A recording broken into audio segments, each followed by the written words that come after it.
All right, what is up, YouTube? Today I'm going to be showing you how to break down your peeled knuckle into your sirloin tip roasts and steaks. I'm also going to throw in cutting down a strip loin into some New York strip steaks. So let's go ahead and get right to that. So let's go ahead and get this out of this bag.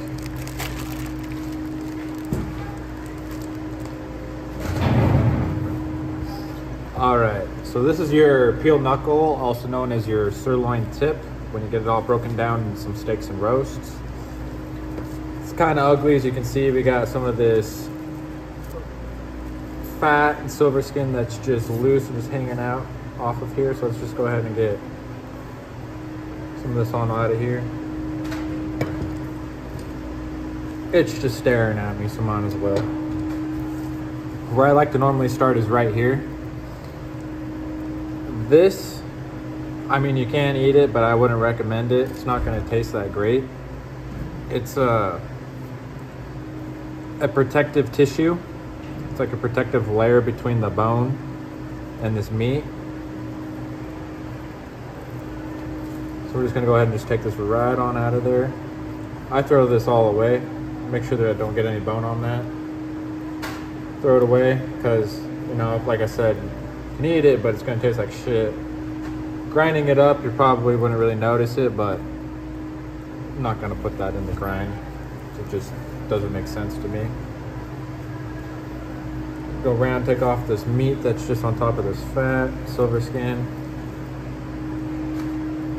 Just go around. Kind of just pretty it up. Got a bunch of this right up in here. I'm just gonna go ahead and cut this out. You don't want that on your steaks. I don't like it in my grind either. It just makes it look ugly. I want to say it's like bruising. It's like maybe a clotting. I'm not 100% sure. I haven't had someone to ask about that in years. We'll get down into that a little bit. And pretty much we just got all this fat that we're going to take off.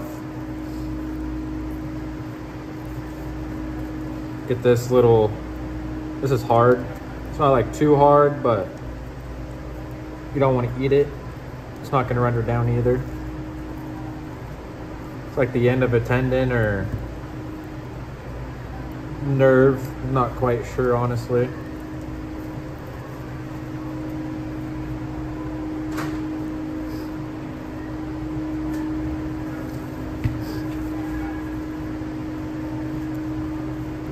These aren't too bad to go ahead and grill up. You know, if you want some like steak and eggs, this would be a good little thin sliced steak to grill up really quick with your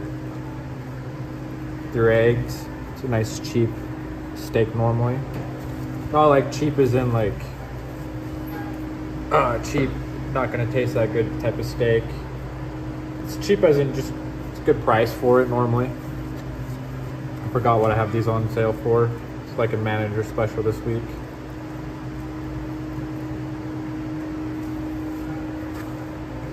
So got all that though. I'm gonna go ahead and take out this ugly piece right here really quick.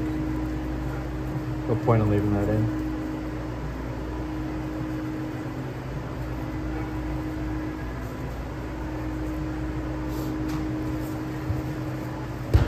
All right, now for cutting steaks, that's what we're gonna do with this one. Just gonna cut it down right here through the middle. That's where that protective tissue was, that protective like skin layer that protects the meat from the bone. So just gonna go split it right in half. I'm basically gonna follow this little seam right here. Pretty much what happens when you cut it right in half. And then we're left with these two pieces right here. Gotta cut these down to some steaks. You're gonna lay it flat with this line, the seam going right across diagonal. And this is where that ugly stuff was at, right up in here. We're just gonna go ahead and square this off a little bit. That'd make a really small steak anyway, so we don't really care for that. I'm going to cut this ugly stuff out really quick. Just put that in the trim bucket just because it had all that ugly stuff on it. Now just cutting it into steaks, I'm just going to follow it all the way down.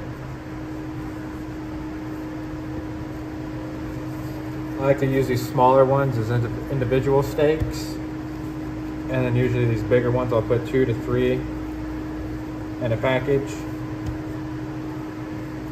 for a family pack package.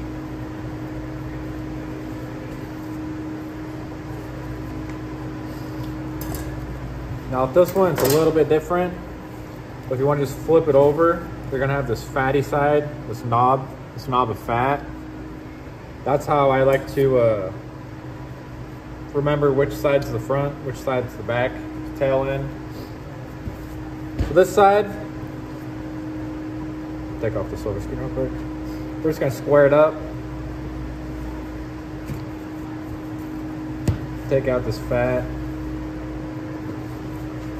Just pretty up that. We'll use this for some stew meat. Set that out to the side. I'll come back to that later. And then we're just gonna follow this down. After we cut the steaks, just got this ugly part, just might as well get it out.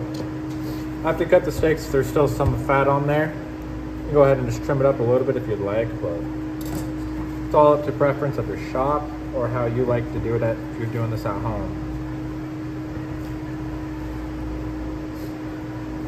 So normally, depending on where you are located, this might be called your silver side sirloin tip or your sirloin tip silver side. These steaks look a little bit differently from each other. So that's your sirloin tip silver side. I just like to call the whole thing sirloin tip. And then there's these ones. In my opinion, these ones just look more appealing to me. They have normally the better marbling in it.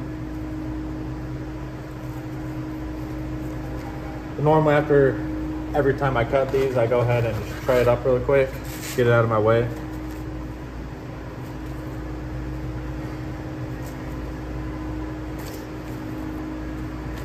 You get 1, 2, you get 3 in this one.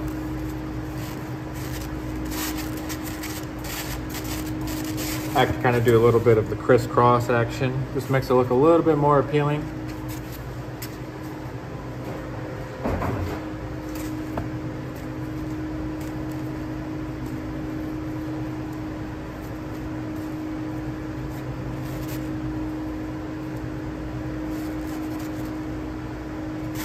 So it looks like I'm gonna need the top one to be my middle one. That's just an appealing thing. I might have a little bit of slight OCD sometimes. Again, nice package of meat right there.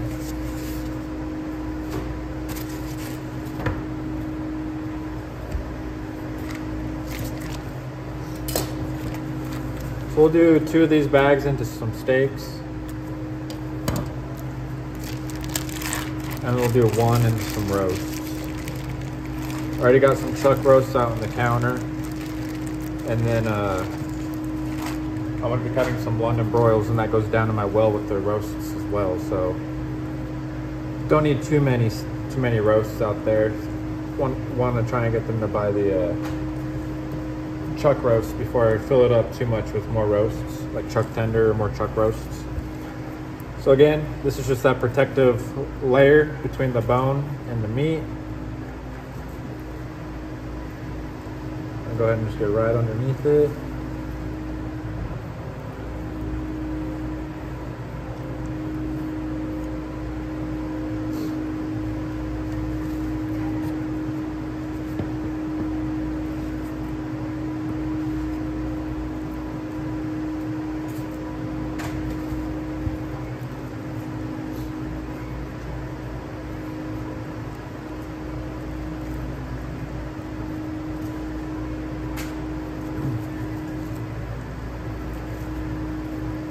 And some of these are just uglier than others. Some of these look better than others. I just like to try and make sure I'm getting all this loose stuff off, that if I can grab it with my fingers, or if it's just kind of hanging out, damage from the butcher at the plant, from trying to take it off the bone and everything, then got to take that out as well. It just looks ugly.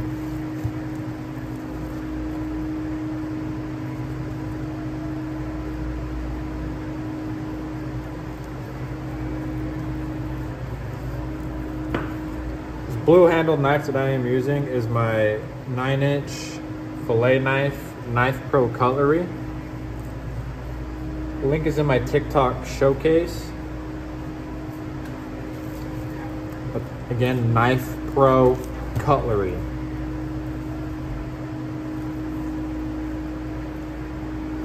This edge, this knife can actually use a little bit of a sharpen. I haven't sharpened it had it sharpened in about 11 months.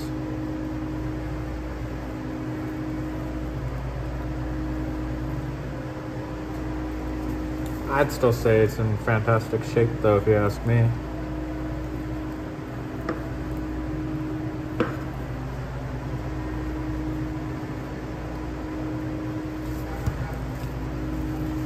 Go ahead and take out this ugly little piece down here. You can do this after we split it in half. I just like to do it whole. Unless I can't get these pieces, then I'll do it after I split it.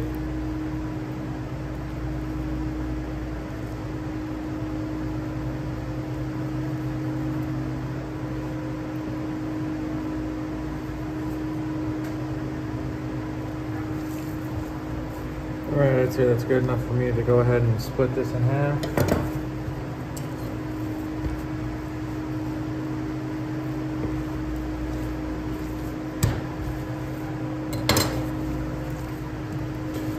Trim this up a little bit better.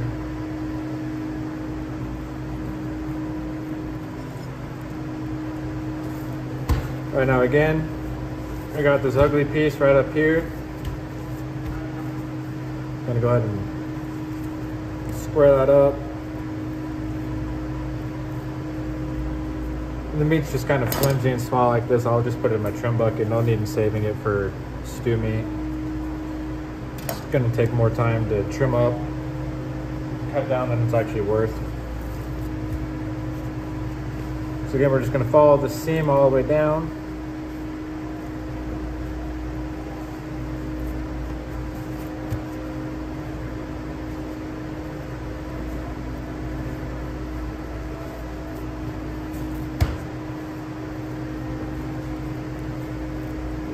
This one's kind of a flimsy piece of meat, so I'm trying to just hold it with my hand, keep it nice and straight. If you're a meat cutter, if you've handled a bunch of different kinds of meat, you'd understand what I mean by being flimsy. Just trim up the sides. All right, now this was the one with that big old fat pocket right up here. Just gonna go ahead and square it up.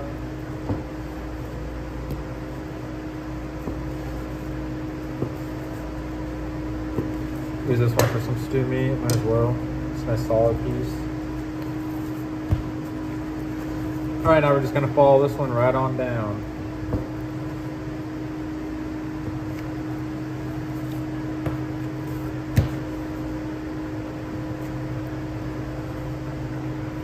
This is the silver side.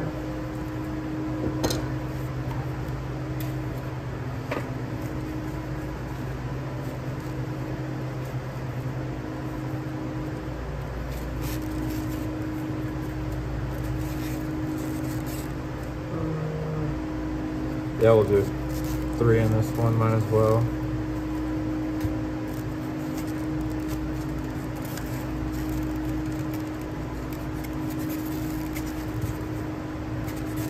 Don't want to put 3 in all of them. Want to have a couple cheaper ones. So this one's going to have 2 in it.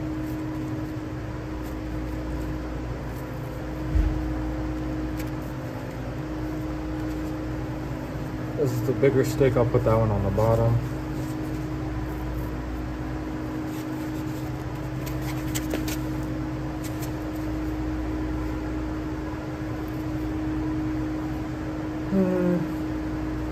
Put these 3 in one. Well, they'll have 4 singles.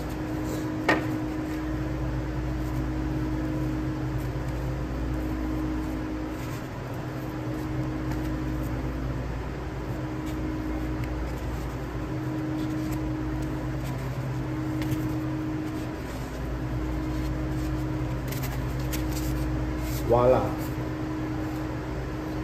4, 1, 2, 3, 4.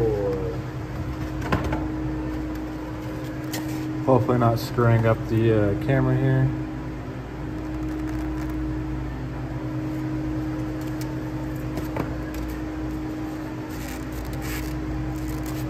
That one's kind of small. I'll do a double on this one. It's gonna do 4, but we'll turn it into 3 small ones. How about that? It happens.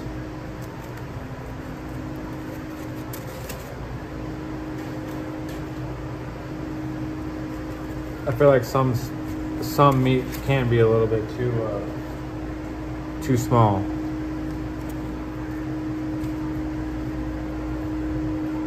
Go ahead and let's get this started for some stew meat.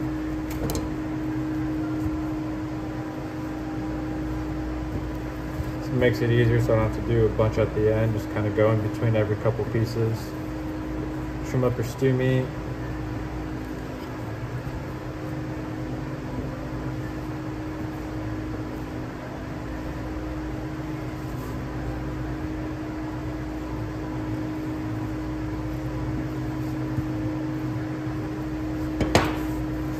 In there.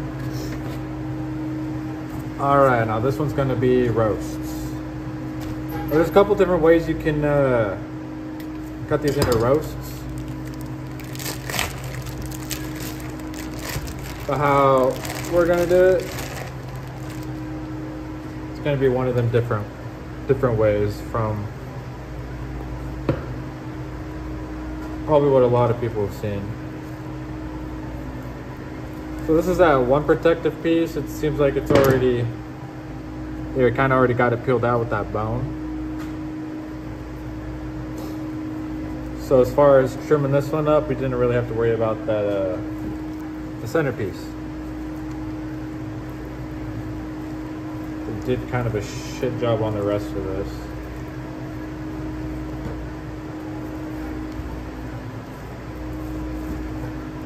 So, you know, one way you can cut this into roasts is stand it up on its side with that facing out, and you can go through and cut it this way. My customers don't really like it that way. I end up usually reducing those ones. It's kind of just too big for them. If there's another way you can cut this, I'm going to go ahead and show y'all how to do it that way.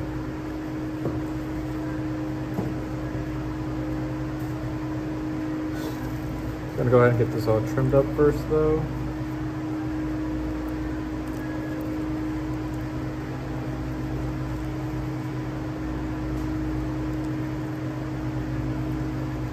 In a sense, this one's uglier than those other two, even though I didn't have that one piece.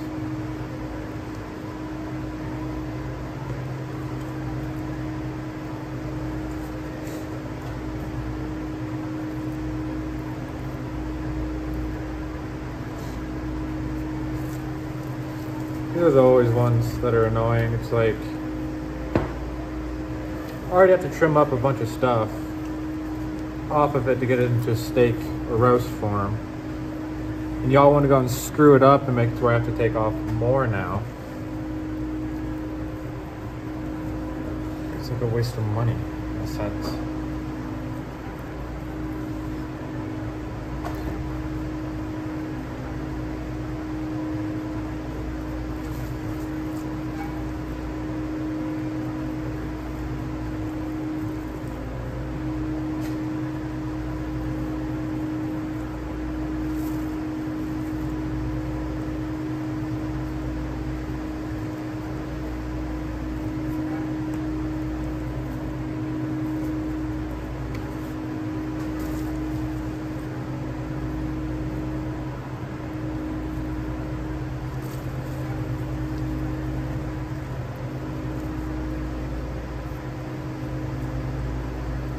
Usually the people in the plant, I think they get paid by piece normally. It's kind of like a commission thing. I'm not sure if they get an hourly rate on top of it or not, or if it's just all depending on how much they get done. Sometimes you get really ugly pieces that like this. So let's see how this looks after we cut it in half. So the other way to cut these into roasts is, again, we'll just cut it in half.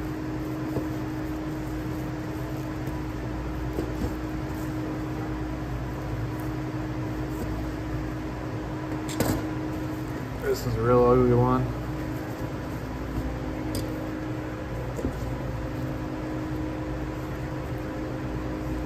This side's good.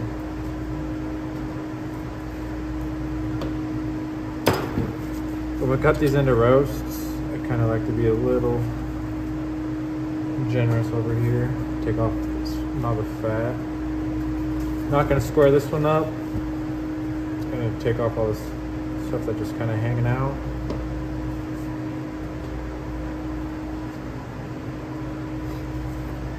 And now you can either leave these whole this way and then you can get a roast like that. A little bit too big for my customers, so all I do is I just turn it over. See the seam right here? Just cut it in half.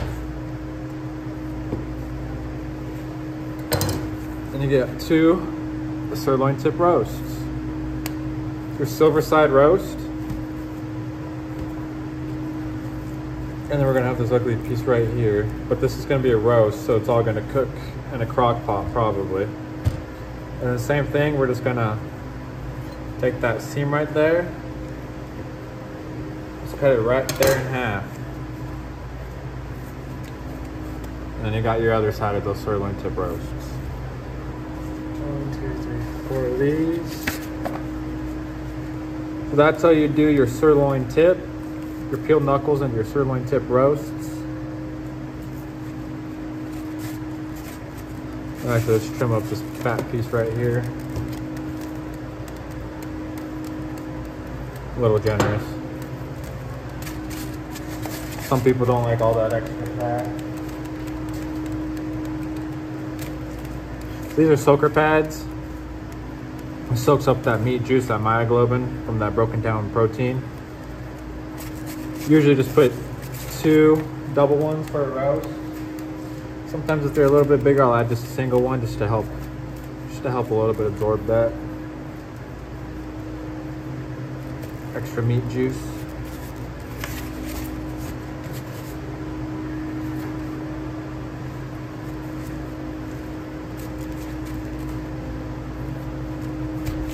And that's how we do our sirloin tip. This is our New York strip loin, or your strip loin into New York strip steaks. Same thing. Some people just don't like to call the whole thing New York. It's a strip loin. So go ahead and get this out of the bag.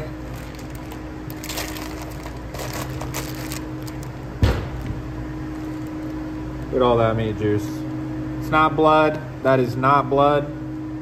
Myoglobin. It's broken down protein. So this is our strip loin. It's where you get your New York steaks. As you can see, we got a bunch of this fat.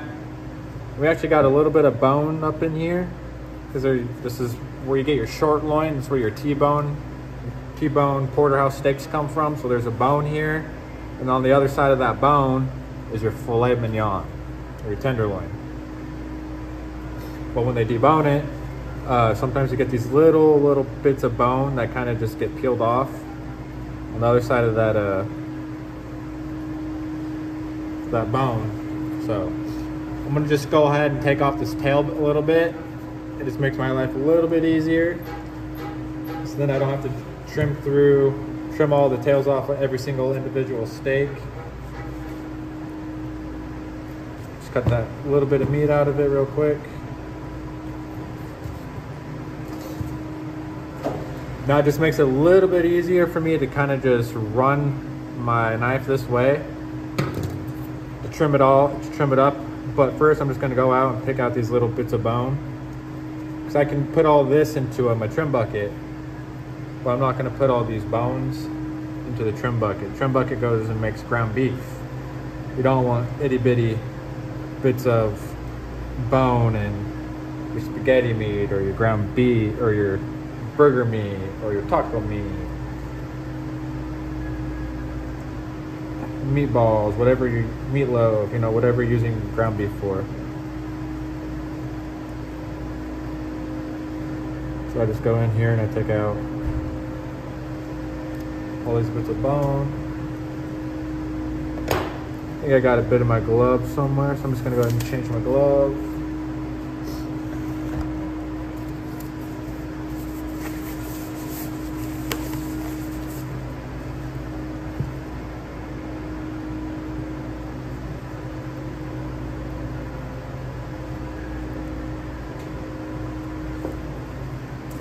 Rub my hand along this piece of meat to see if I find anything else that's a little bit hard. Got a little bit of hard down here.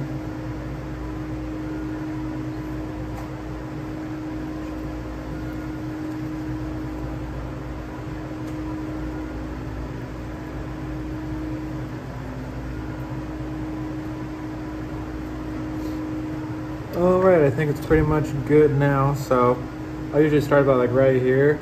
And I just get right underneath it. Just kind of just shave it out. If you leave this on, the steak right here on the belly of it turns a little bit quicker because there was a bone at one point resting against right here, and when there's a bone attached to anything, when you let it start oxidizing, the meat turns color a little bit quicker because it was touching the meat. So if we just trim all this off, then layer, we can have this whole New York steak have the same color instead of starting to turn color in just one little spot, because then no one will want to buy it, right? Or I got to reduce it just because of one little spot on the steak. So sometimes on this top side of the fat kind of extends out here a little bit. It doesn't look like it's extending, so I'm not going to worry about it, but I'll kind of just take it out sometimes. For now, all we're going to do is it's going to take a small layer of this fat out.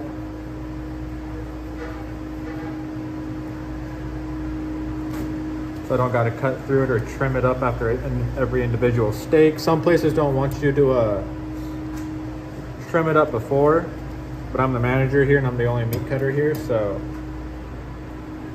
I cut how I want to cut here. If you're at home, I would recommend just leaving the fat on. And then if you didn't like the fat, if you don't want to eat the fat, just cut it off after you're done cooking.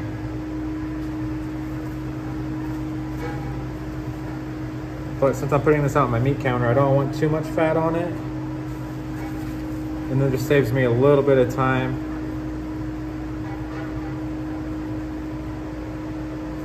To not have to cut trim up every individual steak. So I'll flip it over. And I don't know if you can tell up here, but it's kind of slanted out. So it's kind of a wedge cut. So I'm gonna come in, square it up over here. Look at that marbling. Some great marbling on this strip loin. As you can see, it's a nice whole wedge cut here, very thin. It's thick up here, but the rest of it's very thin. No one would want that as a steak. So there's a little piece of bone right here. We'll just come back to that in a little bit and trim it up. Use a little bit of it for some stew meat. Now we're just gonna go ahead and start cutting our steaks.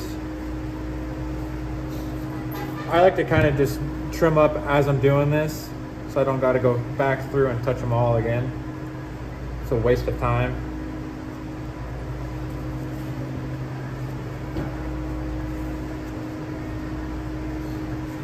So usually this front side I use for family pack steaks. So that's one family pack steak package right there. We do 2 to a package.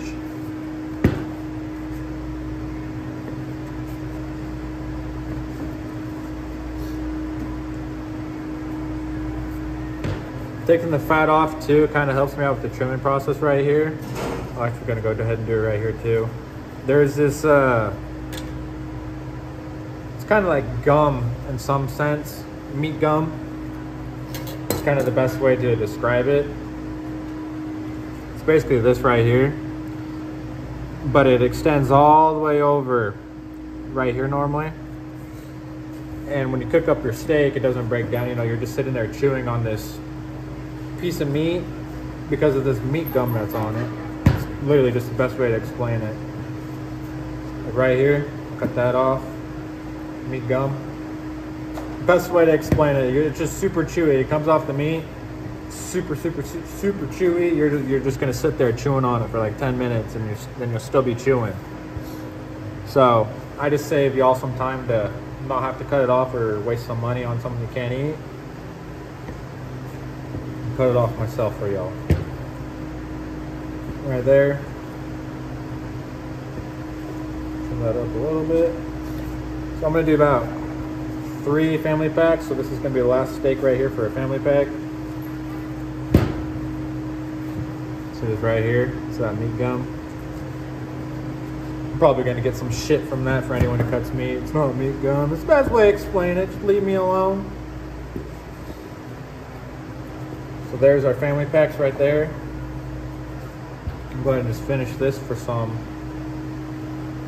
individual steaks.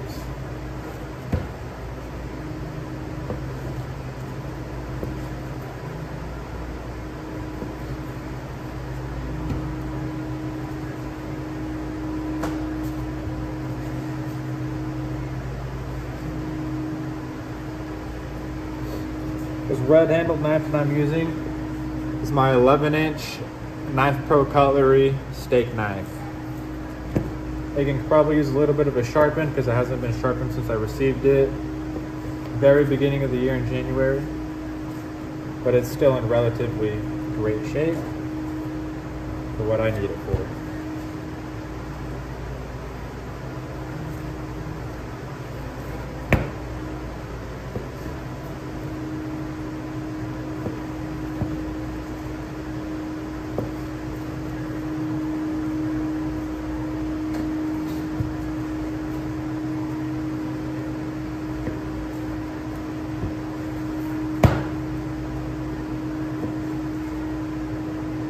If you're a meat cutter yourself for a grocery store and you don't cut off that little meat gum in the front, I highly recommend you do it.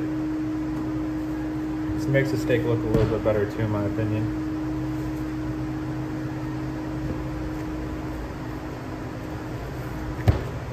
See this piece right here?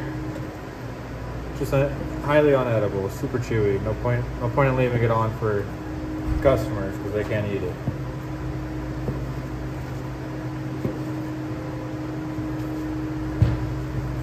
And then we got, looks like, you might be able to get a thin cut one off of here. Sit flat, it does sit flat. I'm gonna go ahead and use this for a thin cut New York strip steak. Trim this up.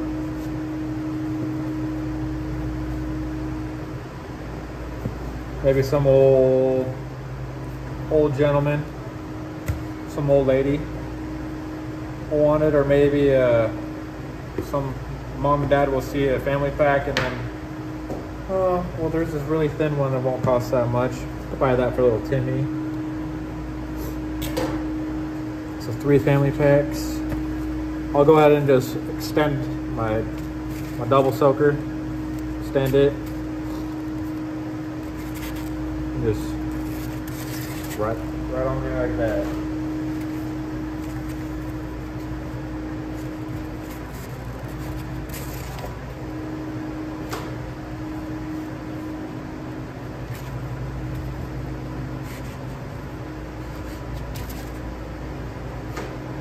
One, two, three, four, 5. 1, 2, 3, 4, 5.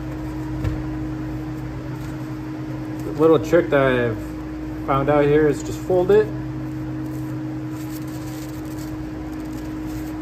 And then that steak just kind of covers that whole soaker pad there. You know, instead of just leaving it like that. And then you can kind of just see the whole soaker pad. Just kind of looks ugly.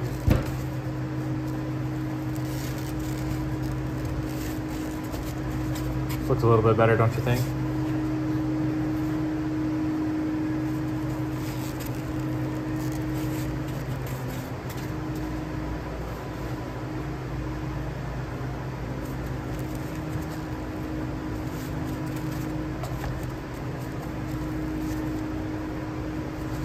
Oh no, I miscounted. There's 6.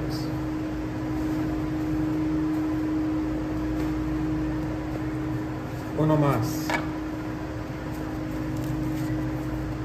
Little thin one right here. If you want to spoil your dog, you know, I got a birthday party for got a birthday puppy.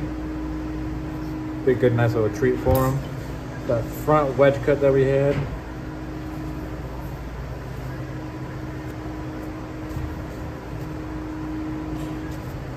Trim this up.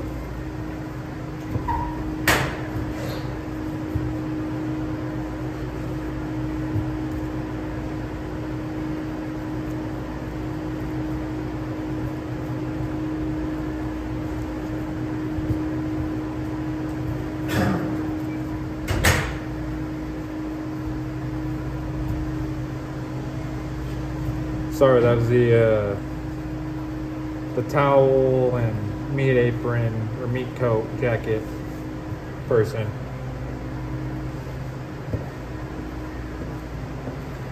That's pretty much it. That's how you trim up, cut down your peeled knuckle into sirloin tip steaks and roasts, and your strip loin into New York steaks. Go ahead and comment what you'd like to see next.